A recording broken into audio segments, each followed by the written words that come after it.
For the ones who get it done, the most important part is the one you need now. And the best partner is the one who can deliver. That's why millions of maintenance and repair pros trust Grainger, because we have professional-grade supplies for every industry, even hard-to-find products. And we have same-day pickup and next-day delivery on most orders. But most importantly, we have an unwavering commitment to help keep you up and running. Call, click Grainger.com, or just stop by. Grainger, for the ones who get it done. This is VSiN Primetime. Live from the Circus Sportsbook in downtown Las Vegas on VSiN, the sports betting network. All right, Chet Holmgren with the drive and dunk, and the Joker answers with a and one, 14-11 OKC over Denver. So really slow start for the Nuggets, but they're right back in a down 3 here. The live number right back where we started. OKC 10.5-point favorite. And Nuggets score again, so 14-13. And Will Hill, all that concern we had about the slow start for the Nuggets, now we can calm down because so have they. 14-13 OKC with 5:48 to go in the first half. Final hour of the show tonight, VSiN Primetime. The Pacers are in the Eastern Conference Finals. And I saw this from Evan Abrams on Twitter. Cleveland Cavaliers finished the season 36-10 straight up at home. 0-5 against the Pacers. 36-5 against all other teams but the Pacers, who go to Cleveland and sweep 5. How about that, Will? The Pacers had the magic in Cleveland, and the Nuggets are back in this game in OKC. OKC up 14-13. We got a timeout on the floor, and that's the last of our 2 games tonight. We got 2 games tomorrow, Knicks and Celtics. Right now, Boston a 4.5-point favorite, and Celtics down 3-1 in the series, and also without Jason Tatum for a long time. Tatum had surgery on his torn Achilles tendon today, so good luck to him in his recovery, but it's going to be a long one. And the Celtics are going to be without Tatum, and it's going to test the fallen star theory on Wednesday night. Celtics 4.5-point favorites over the Knicks as the Celtics try to stay alive. Will, how about the Celtics without Jason Tatum? How much hope do you give them in Game 5 or in the series going 7? You know, sports have a funny way of working where we can just kind of assume that, you know, the Celtics are done. They lost their best player. They're down 3-1. They're done. And these teams have a habit or an ability to overcome that and play up without their best player, and especially in the role of an underdog. All the pressure's off. That being said, they're not being priced as an underdog. You still got to lay points with them. So it would only be Knicks or nothing for me in Game 5. And I have a feeling here the Knicks finish this off. They can smell blood. And it's dangerous to play amateur psychologist, but what is the psyche here of this Celtics team? Not only is Tatum out, but it's not like he's out a week, a couple weeks. He's out for a very long time. This is the leader of the team. I think the Knicks go out there, and I just think they're a tougher team and put the finishing touches on the Celtics. And boy, if that is the case, Knicks in 5 in this round, the Pacers in 5, what would those series prices, correct score, have paid? Just some stunning results here in the playoffs. That's right. And if the Knicks do smell blood and they're going for the knockout, to throw a couple cliches out there for Tuesday night or Wednesday night, is Jalen Brunson worth playing over his points prop? Because Brunson is the guy who can take over the game and make sure the Knicks deliver that knockout punch. You know, you talk about the Knicks being tougher. I think the Knicks definitely tougher. Celtics a little bit too soft. Brunson, to me, is the guy who can lift the Knicks over the hump, and that's why I believe in this. I started to believe in this Knicks team when Brunson started to become that go-to guy. Remember when he was the Dallas Mavericks cast-off? And even when the Knicks picked him up, a lot of the New York critics said, well, the Knicks still don't have that star. They don't have that go-to guy. Brunson is that guy. I bet Brunson goes for 30 or more tomorrow night. We're talking about a Celtics team that just came up short on a night when Jason Tatum scored 42. Right? So I think it's going to be tough for the Celtics to stay alive. If they do, they're going to be done in Game 6. Completely agree, and it would set up a Knicks-Pacers conference finals, which is just impossible to think about, before the postseason started. And I made this point. Usually the NCAA tournament is upsets, exciting finishes, buzzer beaters, unpredictability, and the NBA playoffs is a lot of chalk. this year they've switched places because the NCAA tournament was a lot of chalk. It was a lot of blowouts, a lot of predictability, and this year the NBA playoffs were getting a lot of unpredictability. So that's actually a good point. These two tournaments have switched roles. You're right. The NCAA tournament, we had all number one seeds reach the Final Four, and in the NBA playoffs, we got unpredictability. We got the top two seeds in the Eastern Conference getting knocked out, and boom, how about that? Christian Brown with a three. And the Nuggets go on top of the Thunder 16-14 here early. At one point here, Nuggets were 14.5-point dogs live. Number has been adjusted now down to 7.5, with Denver up by 2 with 4.5 minutes to go in the first quarter. So slow start for the Nuggets, but they bounce back from that. All right, also tomorrow night, the Minnesota Timberwolves could advance to the Western Conference Finals, up 3-1 after dropping the first game of the series. But Stephen Curry went down, and the Warriors went down with him. Will, I really believe this would have been a much different series. I've not been blown away by the way the T-Wolves have played in this series. But Curry makes all the difference. When he's not on the floor for Golden State, it's a totally different team. And the Warriors let one slip away, by the way, in Game 3 in the fourth quarter. That was the biggest game of the series. They blew the lead and the game, and they're pretty much done at that point. But if Curry, it's obvious if. But if Curry had played throughout this series, I think Golden State would have won it. And I believe you have a futures bet on Golden State too, right? Yeah, I got a nice 60-1 before the trade deadline. I thought there was a chance the Warriors could get Kevin Durant as the Nuggets extend their lead 18-14. And from all reports, all accounts, the Warriors agreed to it.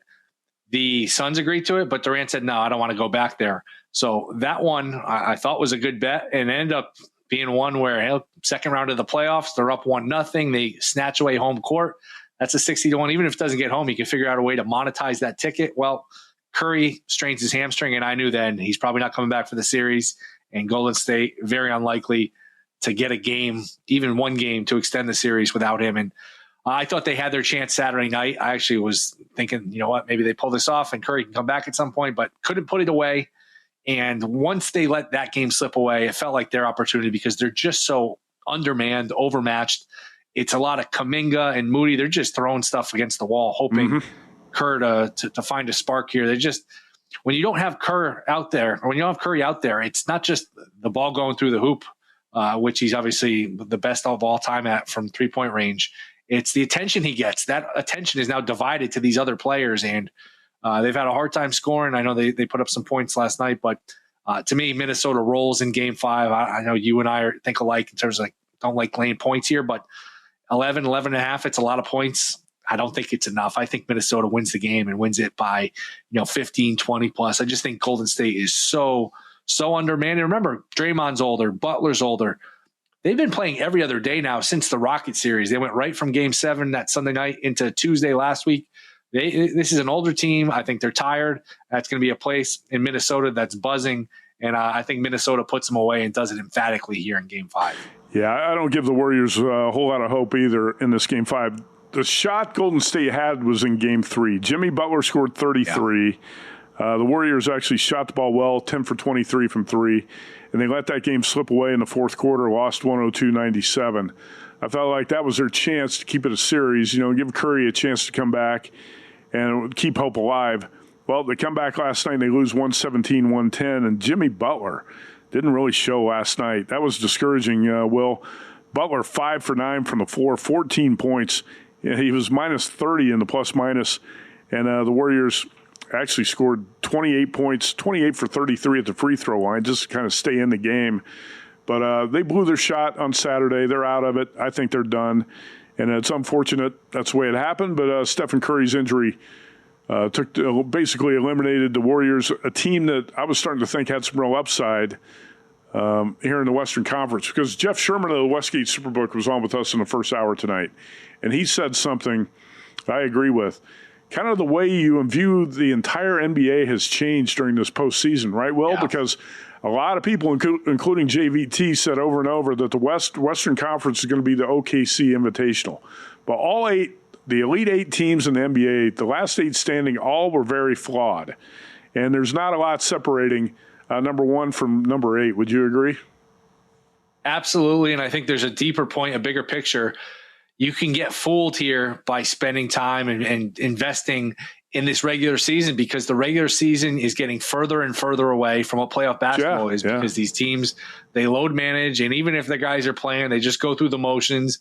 The real season starts in April when the playoffs start, and these teams like the Cavs and the Thunder to some extent can put up these gaudy regular season numbers, but it just doesn't translate to the playoffs because it's a completely different season, it's a completely different sport, and some of these other teams can ratchet it up. So very misleading, I think, to glean things here from the regular season in the NBA.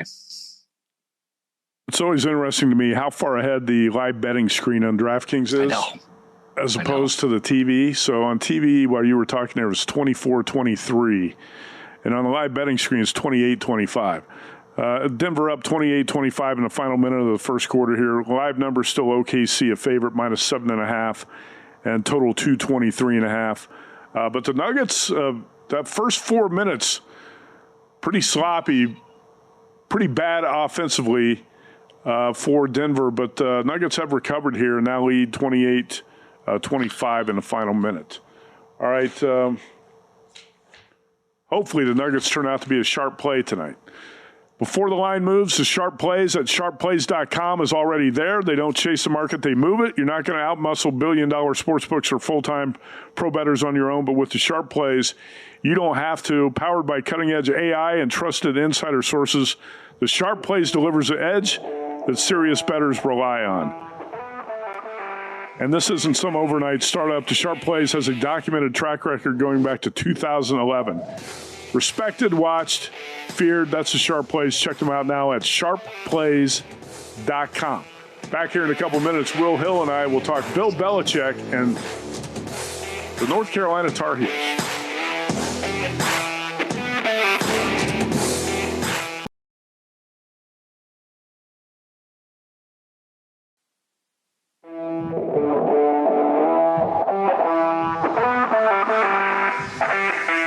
This is VSiN Primetime on VSiN, the Sports Betting Network. All right, let's talk football. We're going to talk a little bit more about the NFL schedule. The release is coming Wednesday. Obviously, some games have leaked out. Some lines are up at DraftKings right now. And I talked about one game this morning on the show with Super Dave Ross. Cowboys +7 at the Eagles. Will Hill and I will talk a little bit more NFL in a minute. Will, you were close friends with Michael Lombardi, probably still are. I know Michael Lombardi well from our time here at VSiN, talked with him many times. He is now the GM of the North Carolina Tar Heels football program. Did you try to book Michael on the show tonight to talk about Bill Belichick and his girlfriend, Jordan Hudson? Still waiting to hear back. I'm hopeful. Maybe by the end of the show, he'll hop on. So what's going on with the North Carolina program? This tweet was sent out yesterday from the Sporting News. It's a report from Pablo Torre. It says, things have gotten so messy between Bill Belichick, Jordan Hudson, his girlfriend, and UNC that there's an, quote, absolutely real chance Belichick is not the head coach by the time week 1 rolls around in August and September. Will, do you think there might be some truth to that, or is this just one of those sensational reports to grab headlines and kind of make a hot topic for the talk shows? I was kicking around this, I think, with the Bear, Chris Felica, our buddy, and we both agreed. I think he asked me a number. I asked him for a number, vice versa. Like, throw out a percent. Like, he's not the coach in week 1. I think I threw out 15 or 20%, and he said like 25%. So I guess it's possible. I think it's a big underdog. I think what ultimately happens is they all meet, and it sounds like maybe they already have, and said, all right, you got to coach the team. This girl can't be too involved.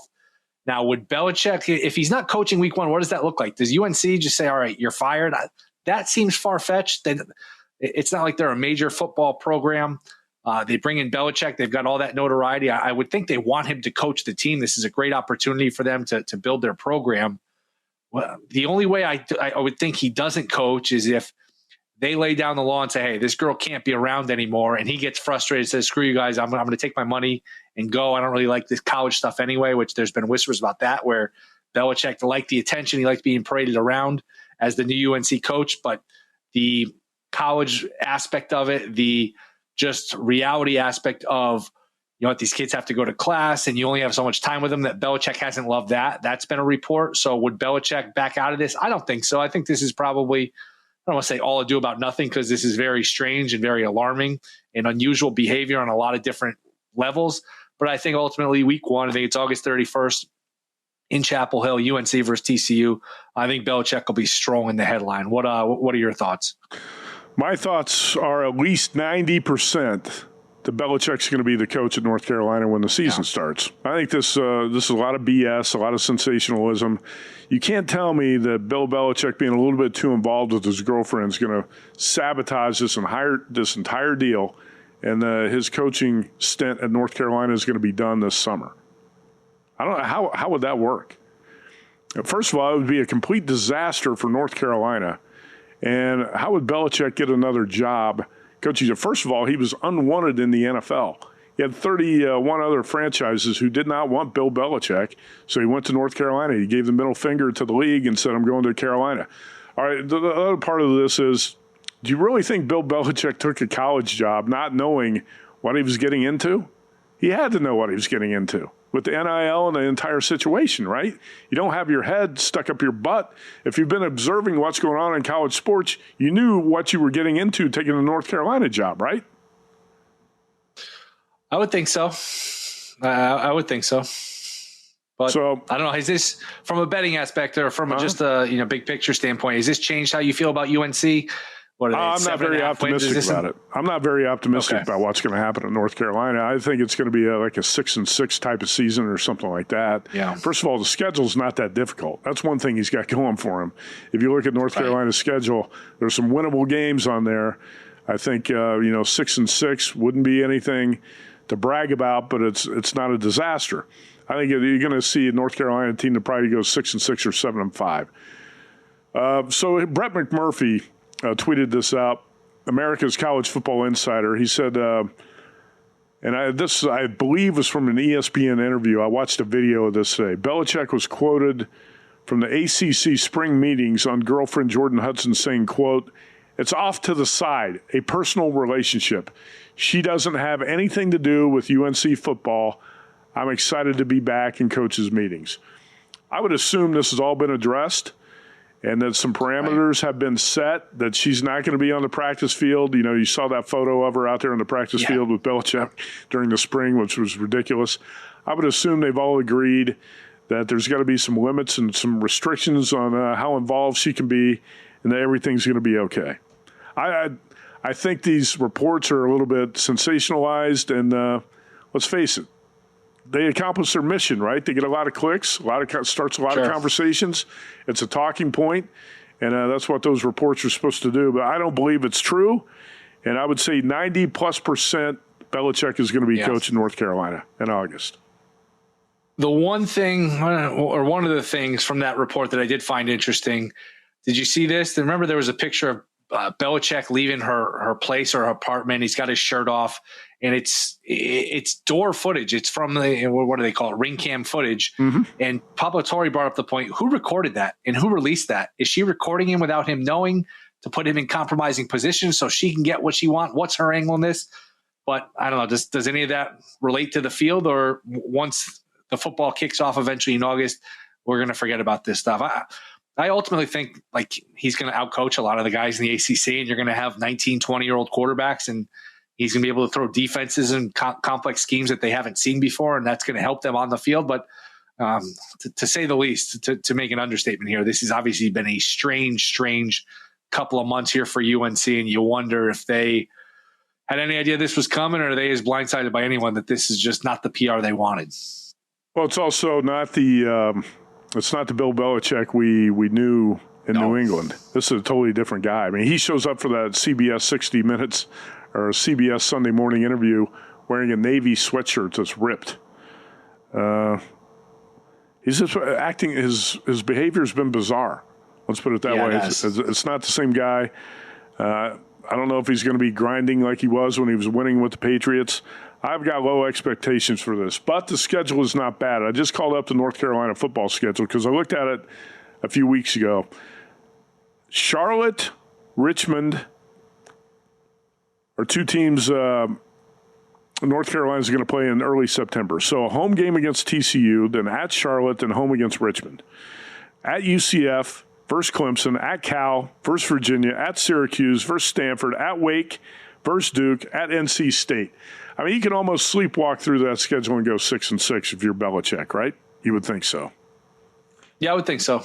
7-5, 6-6, 7-5, huh? Yeah. Maybe even 8. I haven't dug into it too much. Right. I know, and I don't want to I'll just leave it at this. I'm not sure about the talent they've brought in, if they've hit any home runs in the portal like maybe they hope they have.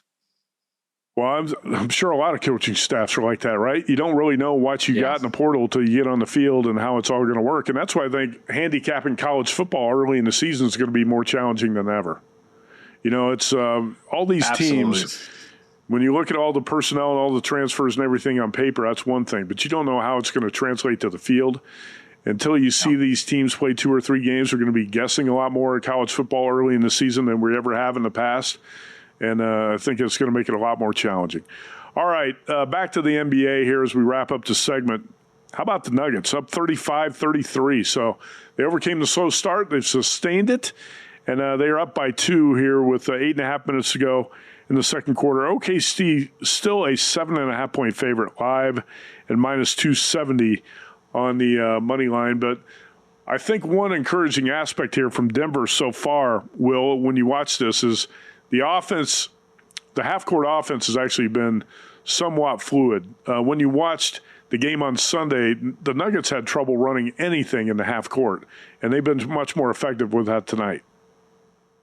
Yeah, and Jokic already not a ton of volume, but 4 or 5 from the field, 9 points. So that efficiency, look, you're not going to keep that guy down forever. It's like you get a bad game or 2 out of Patrick Mahomes or Aaron Judge. Jokic is on that level where, all right, you might get a bad game or maybe even 2 bad games. You're not going to get 3 or 4 in a row. So the fact that it's 2-2 and Jokic hasn't played all that well was a concerning sign here from an OKC standpoint. Unlike other sources, our betting splits come straight from Circa and DraftKings Sportsbooks, giving you insight into where the sharp action is landing. Circa is known for taking big bets from pro bettors, while DraftKings provides a broader market perspective. That means you're getting the real action, not just public money, but the kinds of wagers that move lines. See the percentage of bets versus percentage of handle on every game across every major sport, helping you make smarter, more informed bets. Get VSiN's exclusive betting splits for as little as $9.99 for your first month at VSiN.com/subscribe. VSiN.com/subscribe. 35-33, Nuggets over the Thunder. 8 minutes to go in the second quarter. Baseball updates when we come back as well. Stay tuned. VSiN Primetime, the Sports Betting Network.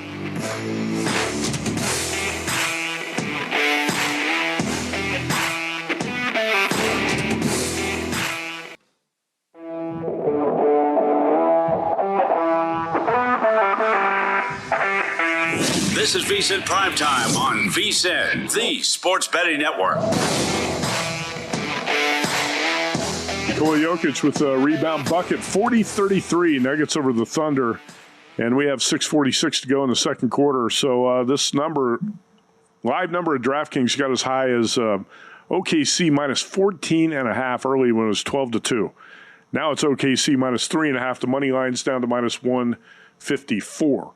So good opportunity there to grab a big number with Denver early in the game. But now the Nuggets up 7.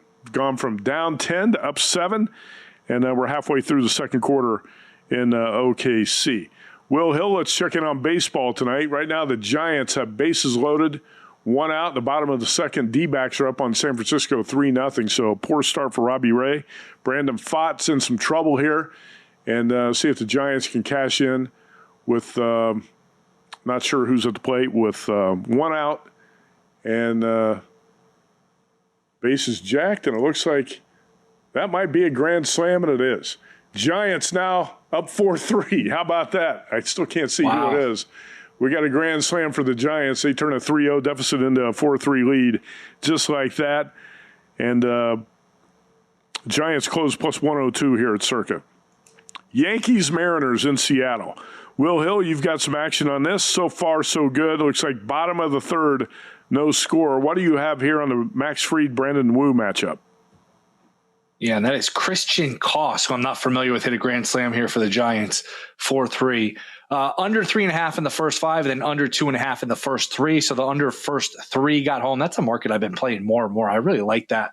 You avoid sometimes the second time through the lineup, which can be trouble for the pitcher. And you really isolated to those first 3 innings. So I catch that one in the first 3 under and trying to get these first 5 under 3.5 home.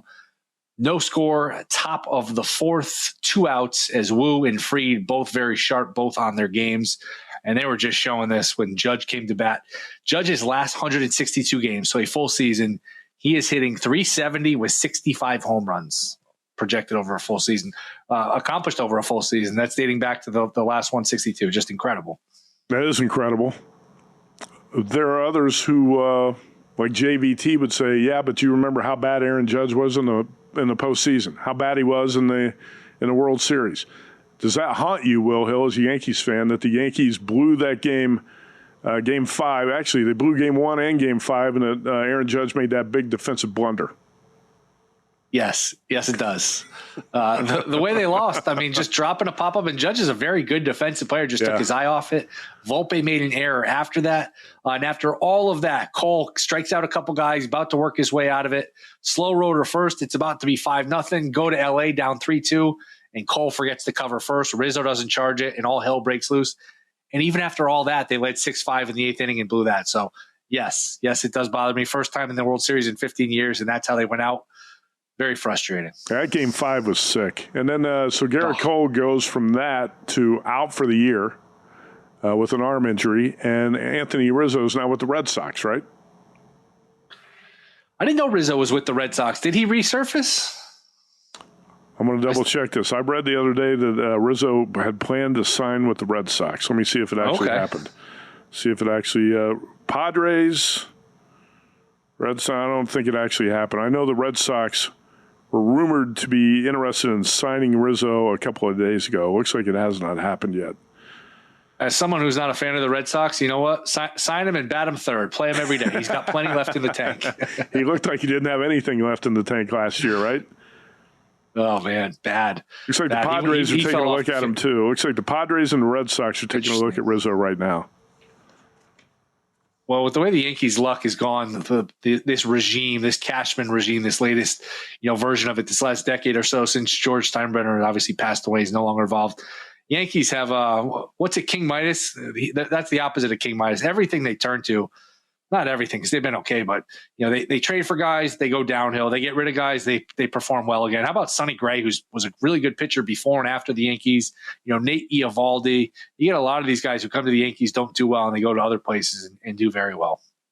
Hey, you threw this question at Adam Burke in the first hour tonight. How should we be betting against the Colorado Rockies? And did you consider playing the runs line tonight with Texas? I'm sure you consider it almost every day, playing the runs line against the Rockies. Texas was a minus 225 favorite tonight. If you laid the 1.5, some might even say lay the 2.5. Texas up 4-1 on Colorado in the 9th inning tonight. Kyle Freeland got to start for the Rockies, but are we making a mistake if you're not betting against the Rockies almost every day? Probably. I had them. I bet the Tigers against them, that doubleheader they played on Thursday. And I bet them both games, and it was such a good feeling. It was just easy money. They were up right away, 10-1, third, fourth inning. I said, why don't I do this every day? And I picked my spots. I thought Friday they were a little cheap. The Padres were a little cheap against the Rockies. Didn't play anything Saturday and Sunday. But to answer your question, yeah, we should probably be figuring out a way, whether it's team total over, run line, money line, a combination of the three. If they ever get a lead and you can get a reasonable price the other way, maybe you play it that way. I didn't trust Jack Leiter, and the Rangers have not hit it all this year, and I don't like laying a 1.5 with the home team where you might not get the 9th at bat, but missed opportunity. I mean, they're so bad. They're so bad. They can't hit, they can't pitch. And when they play at home, they play in a ballpark where you score lots of runs, and that widens the gaps between the good teams and the bad teams. So to me, 35, 38 wins. What number would you need to see for an over-under season win total? Let me ask you, what number, as they update these pretty much every day, if you saw an over-under season win total of what would make you take the over on the Rockies? The Rockies are 7-34 going into tonight. They're behind the pace of last year's White Sox. You and I talked about this about a week ago, maybe 2 weeks ago, and I think it was 2 weeks ago, and I said I think the Rockies are going to win about 40 games this season. I still think that. I think they'll find a way to win about 40. They're not that bad at home. Well, they're going to find a way to win enough home games where I think they might get to 40 wins this season. They might 40 still 40 and 122 is still pretty bad. It's a big number for a team that's 7-34, but still we're talking about one of the worst records in the history of Major League Baseball. The White Sox were 41 and 121 last year. I think that record gets broken as it looks like the Mariners are in good shape to maybe get on the board here. A leadoff single from Rodriguez and a double off the wall, and he is safe at the plate. So 1-0 Mariners here, nobody out as a run finally comes across against Fried, who has not given up too many. I think that's just the 7th earned run he's allowed this season. He's been really good, but he's starting to get touched up a little bit here in the 4th. Yeah, talk about some of the negatives with the Yankees so far. And obviously the closer situation's one of them. Garrett Cole's injury is one of them. But I tell you what, Max Fried has been a stud for the Yankees at the top of that rotation so far. He's been outstanding. And how about the season they gotten out of Trent Grisham? I mean, going back to last postseason, they're running out Alex Verdugo every day, and he's basically an automatic out. Grisham has gotten a lot of pop. Yeah. And, his numbers aren't good, but when he hits them, he's got a pretty swing for a guy who's like 230, 240 for his career because he's got a beautiful lefty swing. He plays a good center field. It's tough because they love Dominguez, and he was a highly touted prospect as another ball is hit very hard but caught. You kind of run out of numbers. It's a good problem to have, but Grisham has been a very surprising player. Might even flirt with an all-star team. Hit a few home runs the other night. He's been outstanding. He's got all-star numbers right now, batting .288 with 12 homers, right? Yeah. I mean, that's actually, I would say, the most pleasant surprise for the Yankees to this point. It's not even close because you would expect Max Fried's going to pitch pretty well. Right. Fried goes into tonight 6-0 with a whip of .091 and an ERA of 105. I mean, he's been worth all the money so far, Max Fried for the Yankees. All right, bet the Preakness Stakes with First Bet and get rewarded. New customers can use promo code VSiN200 to score a 20% rebate on all wagers for the first 60 days up to $200. That's win or lose, you get paid back. Download the First Bet app or visit firstbet.com/bet. First.com/bet. Use promo code VSiN200 to get started today. Again, that is first.com/bet. 1st.com/bet. Promo code VSiN200. We're hopefully going to talk a lot more about the Preakness Stakes here on this show later in the week. But again, bet the Preakness Stakes with First Bet and get rewarded. Will Hill, update from the NBA. Nuggets hanging in there, protecting that lead, 51-43 with 3 minutes to go in the first half. So Denver now a 1.5-point dog for the game. That's a live number at DraftKings. Nuggets now up 52-43. OKC a 1.5-point favorite, total 219.5, and the money line all the way down to -120 on OKC. So, Will, you and I are on the Nuggets here, plus double digits tonight. This is what we hope to see in the first half. Yeah, but I didn't grab money line, and when they were down 12-2, I said it on the air. I said plus 520 on the money line. With the way these playoffs are going, we should just bet it. Of course, I didn't. And boy, if anyone just parlayed the dogs on the money line, you're not there yet tonight. But that's a hell of a ticket to be live with right now. Jamal Murray at the free throw line, he makes two. 53-43. OKC gets a bucket, 53-45. So 8-point lead for Denver with 2:55 to go before the half. Will, you are not going to be here tomorrow night. I'm not going to be here tomorrow night. It's the NFL schedule release night. We're going to talk a little bit about the NFL schedule, what we know of it so far, and we're also going to have best bets as we wrap up the show here on VSiN Primetime. So come back here in a couple minutes on the Sports Betting Network.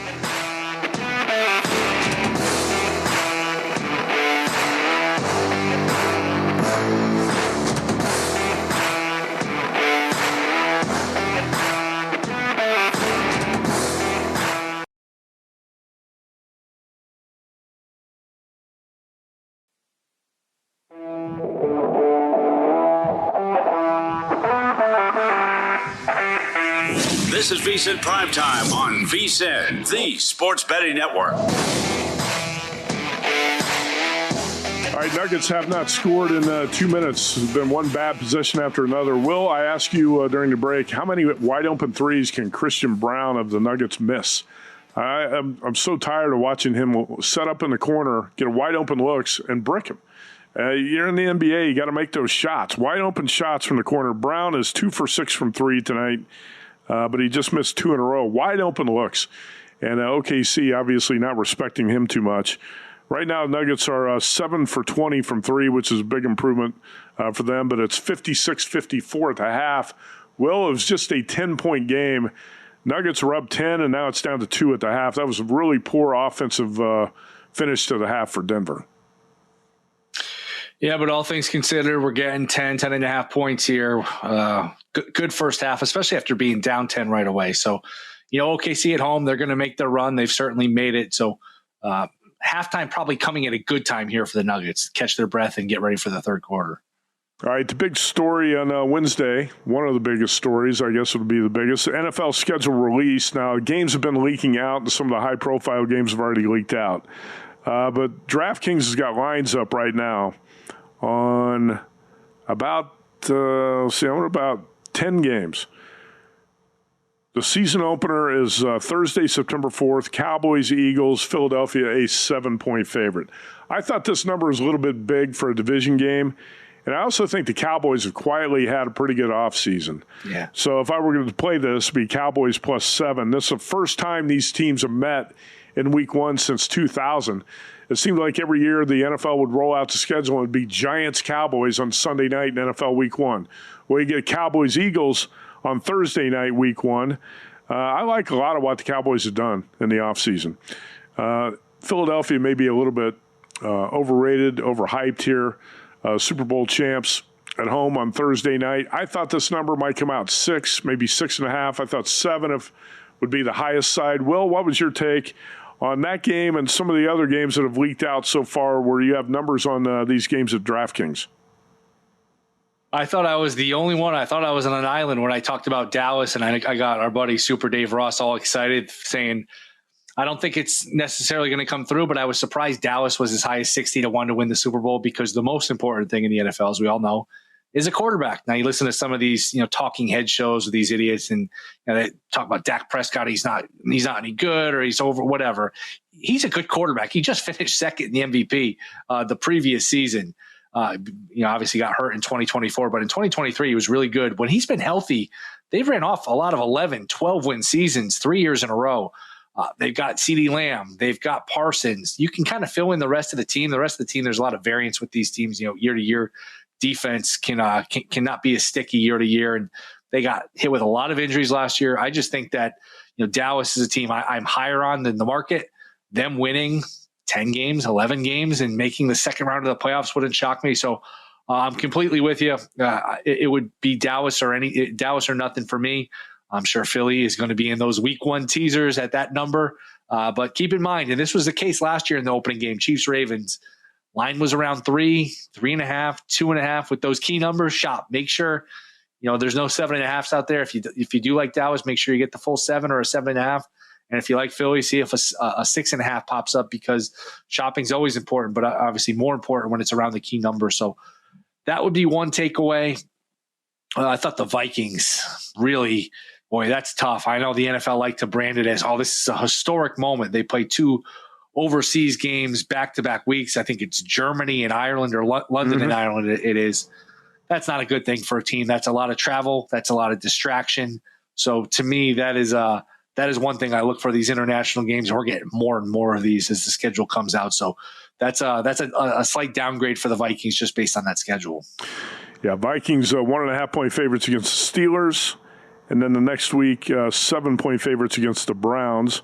Also on, what do you have here? Sunday, October 12th, Broncos 6.5-point favorites against the Jets in New York. Rams 4.5-point favorites at Jacksonville on Sunday, October 19th. How about Monday, November 10th? Eagles 1.5-point favorites at Green Bay. Sunday, November 16th, Washington, a 3.5-point favorite. Commanders, 3-point favorites at Miami. You got Friday, November 28th, Eagles, 7-point favorites at home over the Bears. And then you have Saturday, December 20th, Eagles, 1.5-point favorites on the road against the Commanders. Packers, 1.5-point favorites over the Bears, also on that Saturday, December 20th. And then Tim Murray asked me about this one last night. The Broncos Chiefs on Thursday, December 25th, Christmas night. Chiefs are 4.5-point favorites over the Broncos. He said, does that number look a little light to you? And I said, no, not necessarily, because the Broncos should have won in Kansas City last year. They were setting up for a chip shot field goal to win the game, and they should have swept the series. I actually I think the Broncos have made a lot of improvements in the offseason. They're on the rise in the AFC West. I thought 4.5 was about the right number there. I do like, believe it or not, and I'm not a pro-Cowboys guy in general, but I do like the Cowboys +7 at Philadelphia in that season opener. But you're right, Will. There's going to be all kinds of teaser action on the Eagles side in that game. You're going to get Eagles -0.5, -1. Sure. Eagles pick them. The books are going to be rooting against the Eagles on that Thursday night, no doubt about it, because there's going to be a bunch of teaser liability on Philadelphia in that season opener. I get the G-Bank Visa signature card today. Most credit cards treat sportsbook and gaming transactions as cash advances. That's even when you put your own money on the card. G-Bank treats gaming transactions as purchases, so you're saving up to 3 to 5% on cash advance fees on gaming transactions right there. Also with G-Bank, you're earning 1% cashback rewards on all eligible sportsbook and gaming transactions and 2% cashback rewards on all eligible purchases.